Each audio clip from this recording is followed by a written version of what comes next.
Assalamualaikum dan salam sejahtera. Anda bersama saya Asma Hafizah Ismail dalam berita 3 dimensi Institut Pembangunan dan Kecemerlangan Kepimpinan AILID. Kementerian Belia dan Sukan komited dalam melahirkan lebih ramai pemimpin muda yang berketerampilan dan seterusnya bersedia menghadapi cabaran di masa akan datang. Ini dapat direalisasikan menerusi pelaksanaan program Malaysia Future Leader School MFLS yang merupakan sebuah program nasional di bawah Institut Pembangunan dan Kecemerlangan Kepimpinan AILID yang telah masuk tahun ketiga dan telah melatih seramai 65,931 orang di Tier 2 dan 545 orang di Tier 3. Objektif utama program MFLS Tier 3 adalah berdasarkan kepada 7 elemen iaitu kepimpinan, kenegaraan, pembentukan watak dan jati diri, keusahawanan, kesukarelawanan, komunikasi dan pengantarbangsaan.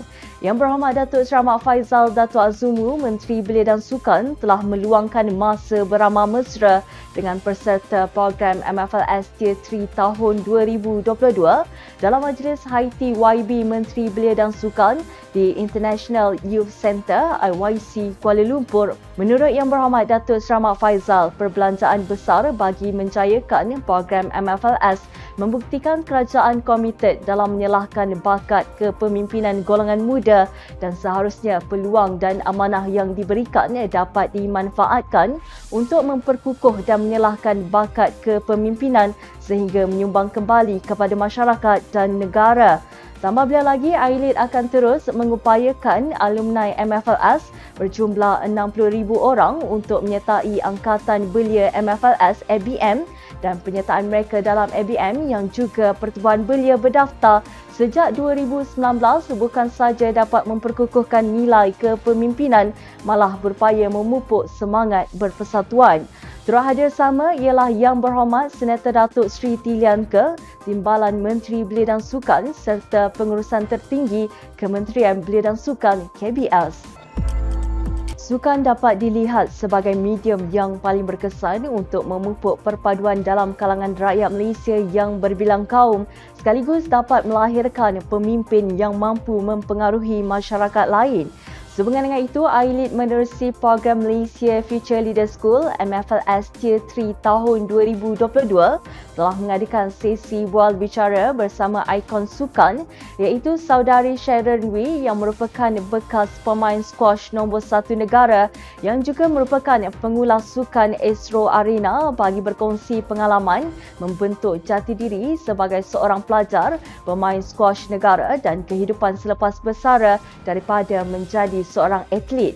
Menurut Saudari Sharon Wee, untuk menjadi seorang pemimpin yang seimbang dari segi akademik dan sukan, ia memerlukan pengorbanan masa dan tenaga sejak seawal usia yang mana memerlukan mereka untuk fokus kepada pembelajaran serta aktif dalam bidang kurikulum dalam masa yang sama.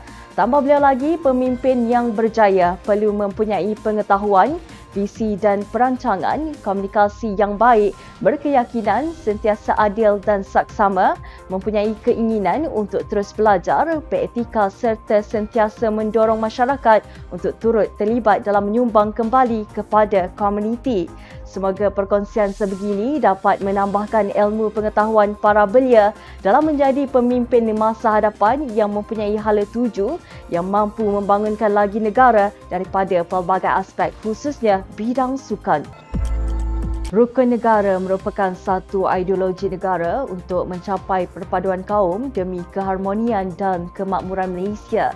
Mengambil inisiatif mengenainya, AILID menerusi kluster kenegaraan terus proaktif dalam menganjurkan program Rukun Negara at Belia RNB Keluarga Malaysia yang telah dilaksanakan di Universiti Malaysia Sabah, Kota Kinabalu Sabah.